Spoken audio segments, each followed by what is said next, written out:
Good morning बंधुरा आज hello सेई दिन जेई दिन आमरा तारापीठ जाबो। तो एखन बाजे सकाल 6:30 और आमी आजके ताड़ाताड़ी घुम थेके उठे गेছি कारण आमार प्रचुर गाछ सेई गाछगुलोके एकटुखानी जल टल दिए जाबो जेहेतु दुदिन थाकबो ना सेई कारणे गाछगुलो जल पाबे ना सेई जोन्नो सकाल सकाल उठे आगे गाछगुलो जल टल दिए निচ্ছি और संसारे टुकिटाकी काज करे तो बेरोतेई होबे। तारपरे आमी स्नान टान करे रेडी हब। तो तार आगे এই গাছগুলো জল দিয়ে নিচ্ছি আর আমাদের বাড়ি থেকে বেরোবো আমরা 8:30টার সময় কারণ আমাদের ট্রেন রয়েছে 10:30টায়।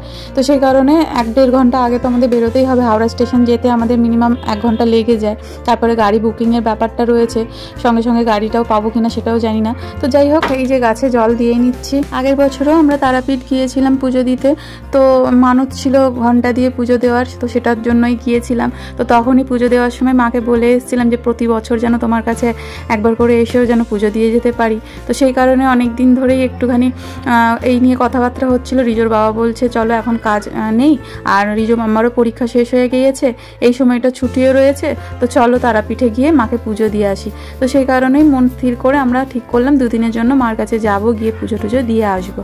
তো আজকেই তো বেরোবো, তোমরা জানোই বললাম। তো এখন এই যে উঠোন ঝাঁট দিয়ে নিচ্ছি, সকালবেলা যেহেতু উঠেছি আর প্রচুর গাছের পাতা পড়েছে দেখতে পাচ্ছ, সেই জন্য এখানটা ঝাঁটটা দিয়ে নিয়ে আমি যাব স্নান করতে। স্নান টান করে এসে ঠাকুরকে দিয়ে তারপরে রেডি হব। তো সেই জন্যই এখন এই গাছপালাগুলো বেশি করে জল দিয়ে দিলাম, কারণ কি 2 দিন থাকবো না সেজন্য। আর এখন তো গরম পড়ে গিয়েছে, গাছের গোড়া শুকিয়ে যাবে, সেজন্য জল টল দিয়ে ভালো করে। আর দেখছো আমি প্রচুর গাছ বসিয়েছি, আমার গাছ ভীষণ প্রিয়। কত গাছ গরুতে যে খেয়ে গেছে তারও ঠিক নেই, কারণ আমাদের এই ভেতরটায় অনেক গরু আসে মাঝে মাঝে।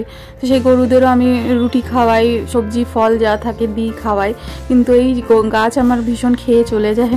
তো যাই হোক কিছু করার নেই এগুলো। আর সব গাছ তো ঘরের ভেতরে মানে বারান্দায় রাখবো সেরকমও নয়, সেই জন্য এই 2খানা গাছ আমি নতুন নিয়েছি, ঘন্টা জবার গাছ আর একখানা কি জবা বললো বেশ। তো যাই হোক ওই গাছগুলো আমি ভেতরে বারান্দায় ঢুকিয়ে দিয়ে যাচ্ছি, না হলে তো হয়তো থাকবো না, গরু এসে খেয়ে চলে যেতে পারে, সেই কারণে গাছগুলো রাখলাম।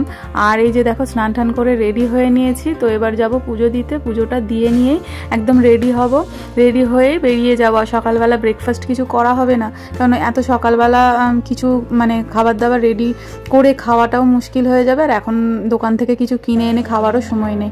সে কারণে একদম ভেবেছি বাইরে বেরিয়েই কিছু মানে টিফিন খেয়ে নেব। তো যাই হোক এই যে দেখো একটা কুর্তি আর এই জিন্সটা কিনেছি, যেদিনকে বললাম না মার্কেটে গেছিলাম শপিং করতে, তো ওই দিনকে মাম্মাও একটা নিয়েছে এরকম ঢিলা জিন্স, আর আমিও একটা নিয়েছি, আর এই কুর্তিটাও কিনেছি। তো এটা পরেই এখন যাচ্ছি, একটু কমফোর্টেবল ড্রেস পরলাম কারণ কি ট্রেন জার্নি করবো, তো সে কারণে আর গরমটাও বেশ পড়ে গিয়েছে। তো সেই জন্য এই যে দেখো আমরা ব্যাগপত্র নিয়ে বেরিয়ে যাচ্ছি, গাড়ি বুকিং হয়ে গেছে, তো একটু পরেই আমরা গাড়িতে উঠে যাব। আর এই সকালবেলাটা মানে কোথাও বেরোতে বেশ ভালো লাগে, অন্যরকম লাগে। তো যাই হোক এখন বাজে ওই 8টা মতো বাজে, আমরা ঘর থেকে বেরিয়ে গেছি, তাড়াতাড়ি সমস্ত কিছু হয়ে গেছে। আর এই কোথাও বেরোলে ঘরদোর গুছিয়ে ব্যাগপত্র রেডি করা। আর আগের দিন তো আমি বাপের বাড়ি ছিলাম, সন্ধ্যেবেলায় এসছি, এসে সমস্ত কিছু গোছানো গাছানো ব্যাগপত্র সব কিছু করে, আর সকালবেলা তো দেখলেই যা টুকটাক কাজ ছিল সব করে নিয়ে রেডি হয়ে এই বেরালাম। আমাদের গাড়ি চলে এসছে, তো এখন আমরা ওই হাওড়া স্টেশনের দিকে রওনা দেব। তো যাই হোক আমার ভিডিওগুলো তোমরা কিছুদিন বাদে বাদেই পাবে, কেন সত্যি কথা তোমরা দেখছোই যে সংসারের এত কাজ কর্ম, তার মধ্যে এই রিজো মাম্মাকে সামলানো। ওদের তো এতদিন এক্সাম ছিল, প্রচণ্ড চাপে ছিলাম, কারণ ওদের টিচার নেই দুজনেরই, আর দুজনকে নিজের একা হাতে পড়ানো রেডি করা, আবার সেই সমস্ত কিছুর একটা প্রেশার ছিল, তার সাথে সাথে সংসারের কাজ। আর আমার জানো তো সেই দুর্গাপুজোর সময় থেকেই কাজের লোক নেই, তোমরা জানোই আগের বারে যখন আমি দার্জিলিং গেলাম তখন থেকে আমার যে কাজের মেয়েটা ছেড়ে দিয়েছে, তারপর থেকে আমি আর নতুন করে কোনো কাজের লোক রাখিনি, কারণ কাজের লোক রাখলে না ভীষণ ঝামেলা হয়, কারণ ভীষণ কামাই করে, সেই সবের প্রবলেম যাদের আছে জানো তোমরা। তো সেগুলো আর বলার বাইরে কিছু নেই। আর ওরকমভাবে ধরে ধরে না সমস্ত কাজ করানোও যায় না, কাজের লোক কতটুকুনি করবে, সেই নিজেকেই সমস্ত কিছু করতে হয়, সেই কারণে সব কিছু ভাবনা চিন্তা করে। কিন্তু কি জানো তো ওই শরীর খারাপ যখন থাকে না তখন কেউ করার থাকে না, তখন ওই নিজে মরে মরে সমস্ত কিছু করতে হয়, ওটাই একটা কষ্টের আর চাপের হয়ে যায়। তো সেই কারণেই কাজের লোক রাখা। কিন্তু এখন ভাবি যে না, নিজে যতটুকুনি পারি ততটুকুনি করে নিই, তারপর রিজোর বাবা তো আছে, ও তো আমাকে হেল্প করেই। তো যাই হোক সেই সমস্ত কথা থাক, এখন শরীরটা ভালো রয়েছে ঠাকুরের আশীর্বাদে, আর আমার এই শরীরের জন্যই সব কিছু। আমি যদি ভালো না থাকি তাহলে আমার স্বামী সন্তান ওদের কে ভালো রাখবে বলো। সেই কারণেই একটুখানি মায়ের কাছে আসা, প্রতি বছর মাকে বলে গেছি যে একবার করে হলো তোমার কাছে এসে একটু পায়ে মাথা ঠেকিয়ে যাবো, একটু পুজো দিয়ে যাবো, যাতে করে শরীর মন সব কিছুই ভালো থাকে, সংসারে শান্তি থাকে, সেই সমস্ত কিছু। তো যাই হোক, একটা মানসিক অবসাদের মধ্যে তো থাকি আমি মাঝে মধ্যেই।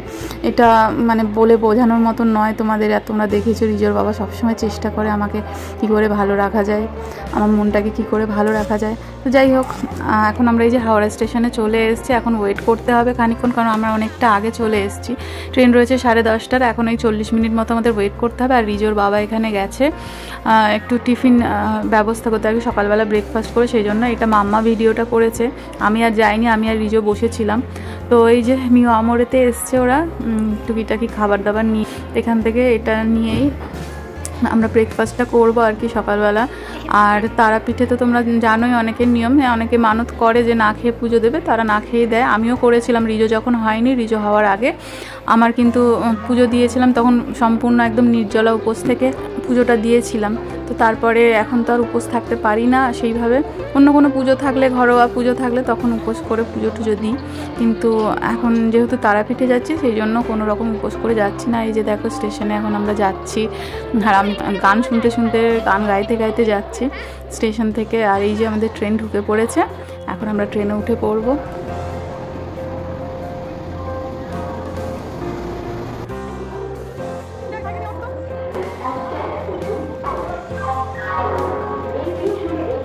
তো এই যে ট্রেনে উঠে আমরা সিটে বসে পড়েছি, আর এইভাবে সিট পেয়েছি। রিজোর বাবা ওই যে ওপাশের সিটে বসে আছে, আর এখানে রিজো, মাম্মা আর আমি।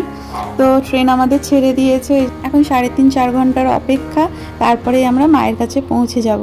তো চলো এখন তোমরা দেখতে থাকো, আর ভিডিওগুলো পছন্দ হলে একটা লাইক কমেন্ট শেয়ার অবশ্যই করে দিও। আর যারা আমার নতুন দেখছো ভিডিওগুলো, তারা প্লিজ আমার পেজটিকে একটি ফলোর মাধ্যমে আমার পাশে থাকার অনুরোধ রইল। তো চলো দেখতে থাকো। আর দেখো ট্রেনে যেতে যেতে এই সবুজ সবুজ ধান ক্ষেত দেখতে কী যে ভালো লাগছে, মনটা পুরো জুড়িয়ে যাচ্ছে। আর আজকের ওয়েদারটাও না খুব সুন্দর, একটু হালকা মেঘলা মেঘলা ওয়েদার, মাঝে মাঝে একটু একটু রোদ্দুর উঠছে, আবার মেঘলা হয়ে যাচ্ছে, বেশ ভালো লাগছে। ঠান্ডা ঠান্ডা একটা হাওয়াও ছেড়েছে। তো এরকম খোলা মানে পরিবেশের মধ্যে থেকে ট্রেনটা যাচ্ছে, এত ভালো লাগছে। আর গ্রাম্য পরিবেশ দেখতে দেখতে, উপভোগ করতে করতে কখন যে সময় কেটে যাচ্ছে। তারপরেই দেখো একটুখানি ঝালমুড়িওয়ালা এসছে, তো ঝালমুড়ি খাবো ট্রেনে উঠে। আর এই ঝালমুড়ি না খেলে আর কি খেলাম। তো যাই হোক, একটু ঝালমুড়ি আর চা এগুলোই খাবো এখন একটু। আর ট্রেনের না এই ঝালমুড়ি খেতে ভীষণ ভালো লাগে, আর ঝালমুড়িটা সত্যি খুব ভালো বানিয়েও ছিল। তো যাই হোক, এই ঝালমুড়ি আর এই যে চাওয়ালা চলে এসছে, একটু চা নিলাম। আর আমি তো লিকার চা খাই, লেবু দিয়ে খাই না, শুধু প্লেন লিকার চা নিয়েছি একটু মশলা দিয়ে, ওটাই খাচ্ছি এখন ট্রেনে। আর সকাল থেকে চা খাবো ভেবেছিলাম, কিন্তু স্টেশনে কোথাও চা পাচ্ছিলাম না। তারপর ট্রেনে উঠে এই চাটা খেয়ে এখন মনটা জোরালো। তারপরে এখন বসে বসে ওয়েট করবো, একটু গান শুনবো, ফোনে আগে যে ভিডিওগুলো করেছি সেগুলো এডিট করব। আর তারপরে দেখো যে ট্রেনে এই খাজা না গজা কি বলে এগুলোকে, তো গুড়ের খাজাই বলে মনে হয়, এইগুলো নিলাম কয়েকটা, এগুলো দারুণ খেতে।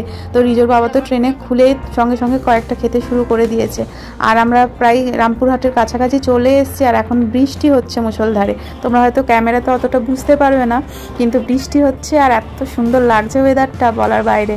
তো এই যে দেখো দেখাচ্ছি, কিন্তু বৃষ্টিটা দেখা যাচ্ছে না। আর সবুজ এই ধান ক্ষেতের ওপরে বৃষ্টি পড়ছে, এত ভালো লাগছে। তো চলো তোমরা ভিডিওগুলো দেখতে থাকো, আর ভালো লাগলে অবশ্যই লাইক কমেন্ট শেয়ার করতে ভুলো না।